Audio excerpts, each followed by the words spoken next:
Madame, Monsieur, salut et bienvenue sur votre programme Hebdo Presse sur CNN Télévision. Démarrons cette revue de la presse en Côte d'Ivoire avec Fraternité Matin qui titre en grande une « Vente de noix de cajou ». Pourquoi ça coince ? Le journal nous informe que plusieurs tonnes sont bloquées dans les magasins. Le Nouveau Réveil, quant à lui, s'intéresse aux élections régionales et municipales du 2 septembre 2023 et titre à sa une « Voici les candidats investis par la coalition PDCI-RDA-PPACI ». Le journal Le Patriote s'intéresse également au dépôt des dossiers de candidature à la CEI et titre à sa une « Encore 3 jours pour les retardataires ». Toujours en Côte d'Ivoire, soit info, présent en kiosque, titre à sa une « Fusillade, forces de sécurité et bandits, des morts ».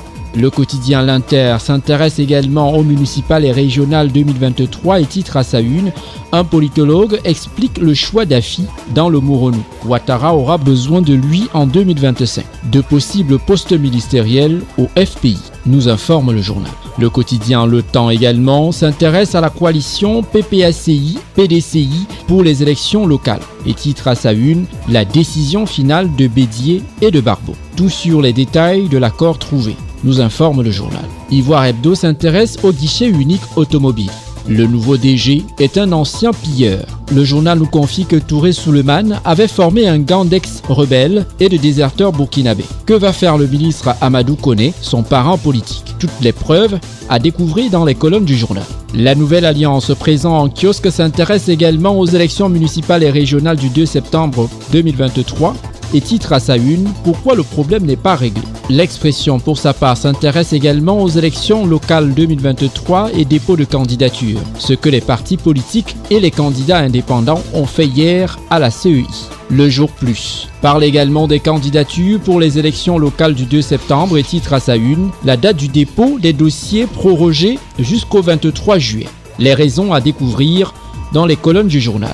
Parlant toujours des régionales, le journal Le Matin titre à sa une « PDCI et PPACI se découpent en morceaux à l'ouest ». Le journal L'Essor ivoirien titre à sa une « Mamadou Touré galvanise le RHDP pour la victoire ». Il en est de même pour Rassemblement qui s'intéresse aux élections locales et titre à sa une « Malgré le bruit des opposants, le RHDP avance ». Le quotidien d'Abidjan également s'intéresse aux élections municipales et régionales et titre à sa une « Voici les régions où le PPACI et le PDCI iront en alliance ». Tout sur les points de désaccord dans les colonnes du journal.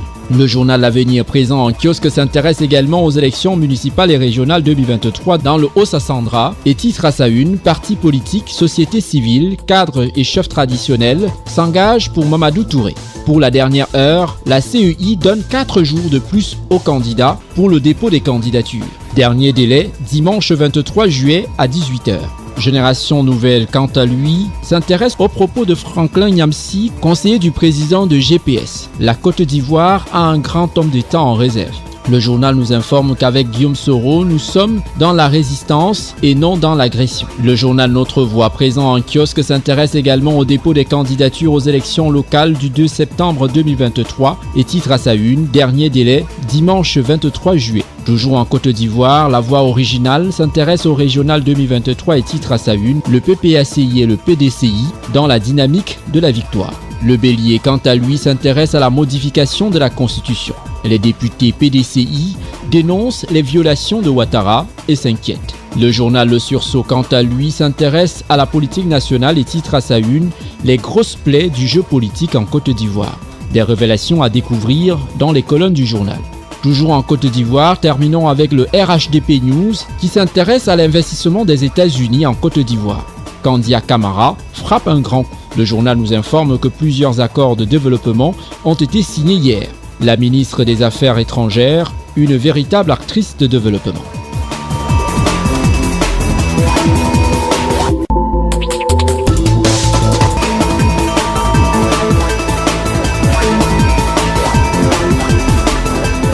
Chers fidèles téléspectateurs de la télévision CNN, poursuivons cette revue de la presse au Cameroun avec le journal Le National qui s'intéresse à la coopération Cameroun-Maroc et titre à sa une « Accord sur la météorologie et la climatologie ». Le journal nous informe qu'au cours de la visite de travail effectuée à Rabat du 17 au 19 juillet 2023 sur très haute instruction du président de la République chef de l'État, son Excellence Paul Biya, le ministre des Transports Jean-Ernest Massenagal Bibeye a signé le 18 juillet courant un mémorandum d'entente avec son homologue marocain Nizar Baraka. La convention qui lie désormais les gouvernements de la République du Cameroun et du Royaume du Maroc a pour objet la promotion des activités inhérentes aux prévisions météorologiques et climatologiques, notamment le système d'observation et son optimisation, l'étalonnage des instruments, systèmes d'information et des télécommunications, ainsi qu'aux bases de données et renforcement des capacités du personnel. Toujours au Cameroun, le journal La République s'intéresse au développement local et l'émergence de la commune de Babadjou. Gisèle Tsangé honore la vision du président Paul Biya. L'essentiel du Cameroun présent en kiosque s'intéresse au développement et titre à sa une « Magil contre le Cameroun. Divorce à 15 milliards de francs CFA ». Le journal nous confie que la Cour internationale d'arbitrage de la Chambre de commerce de Paris a condamné le 11 juillet dernier le Cameroun à verser 23,5 millions d'euros, soit 15,4 milliards de francs CFA, à l'entreprise Magil, chargée d'achever les travaux du stade d'Olembe. L'entreprise canadienne avait porté plainte contre le Cameroun. Toujours au Cameroun, le journal Le Témoin s'intéresse également à la collaboration en matière de météorologie et de climatologie et titre à sa une « Le Cameroun et le Royaume du Maroc se mettent ensemble ». Sur très haute instruction de Monsieur le Président de la République, chef de l'État, le ministre des Transports, Monsieur Jean-Ernest Masséla Galibi-Beyet, effectue une visite de travail au Maroc du 17 au 19 juillet 2023. Au cours de cette visite de travail, un mémorandum d'entente entre les gouvernements de la République du Cameroun et du Royaume du Maroc pour la promotion des activités de collaboration en matière de météorologie et de climatologie a été signé ce 18 juillet 2023 par le ministre des Transports et son homologue marocain, ministre de l'Équipement et de l'eau, M. Nizar Baraka. En fenêtre du même journal, lutte contre le VIH-Sida, le Cameroun tient le pari. Le quotidien Info Matin s'intéresse au salaire des fonctionnaires et titre à sa une, le ministère des Finances sécurise le processus des AVI. La cérémonie de lancement de l'application d'externalisation des attestations de virement irrévocable a eu lieu ce 19 juillet 2023 à Yaoundé, sous la présidence du directeur général du budget, Cyril Edou-Aloo, représentant du ministre des Finances, Louis-Paul Motazeux, en présence des représentants de l'ANTIC, l'APECAM et l'ANENCAM. Il en est de même dans le journal La Météo qui titre à sa une « Sécurisation du processus des AVI, faire confiance à la nouvelle application ». Cameroun Tribune, pour sa part, s'intéresse à la lutte contre le VIH-Sida, au tableau d'honneur, titre le journal. Le journal nous fait savoir que les résultats élogieux obtenus par le Cameroun dans la prévention et la prise en charge du VIH-Sida et l'engagement personnel de la première dame, ambassadrice spéciale, sont salués par la directrice exécutive de l'ONU-SIDA. En visite au Cameroun, depuis plusieurs jours, Winnie Biaïlma a pu toucher du doigt les réalités du dispositif camerounais et recommander quelques réajustements pour faire mieux encore. Plus de détails à lire dans les colonnes du journal. Le journal Mutation, quant à lui, titre à sa une « Trop de morts ». En visite auprès des familles des victimes, l'archevêque de Bamenda appelle le gouvernement au secours après la barbarie perpétrée dimanche dernier à Bamenda.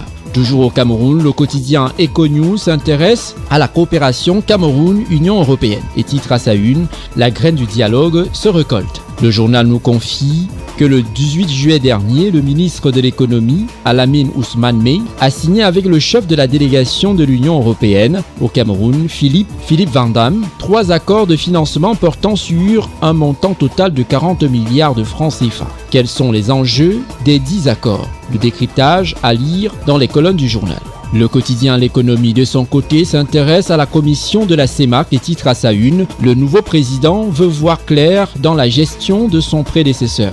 Balthazar Ngoga a annoncé le 17 juillet 2023 à Douala qu'il entend commander un audit financier et un audit des ressources humaines dans l'optique d'avoir une visibilité sur la situation de la maison qu'il dirige, nous confie le journal. Le quotidien L'Émergence revient sur la construction du complexe sportif d'Olembe et titre à sa une « Le Cameroun condamné à verser 15 milliards de francs CFA à Magil ». L'hebdomadaire panafricain Tribune d'Afrique, quant à lui, s'intéresse à l'affaire Congelcam RTC et titre à sa une « Le PAD persiste dans le mensonge. D'après le journal, les responsables de la RTC, sous la bénédiction du DG du port autonome de Douala, font feu de tout bois pour réaliser leur funeste dessein de départ, démontré par tous les moyens que Congelcam vend du pourri aux Camerounais. Entre crapulerie des actes et correspondance mensongère et grotesque, les observateurs avertis pensent leur latin. Plus de détails à lire dans les colonnes du journal. Le bimestriel L'Intransigeant, le nec le plus ultra de la presse, dans son premier numéro, titre en grande une « Ali Bongo Ondimba, quel destin ?» En fenêtre de ce magazine, l'Afrique qui gagne. Avec en toile de fond le éditorial du directeur de publication qui vous situe sur la vision du magazine L'Intransigeant, l'Afrique par les Africains. On ne nous dit pas tout. Le magazine vous fait des grandes révélations confidentielles sur les grands dossiers africains. L'Intransigeant met en lumière le savoir-faire d'un génie de l'industrie de l'habillement. Pape, maître tailleur.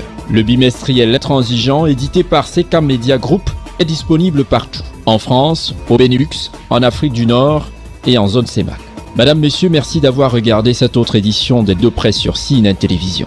À très bientôt pour un nouveau numéro. D'ici là, portez-vous bien et n'arrêtez jamais de sourire à la vie. Restez en compagnie de vos programmes sur CNN, la télévision autrement.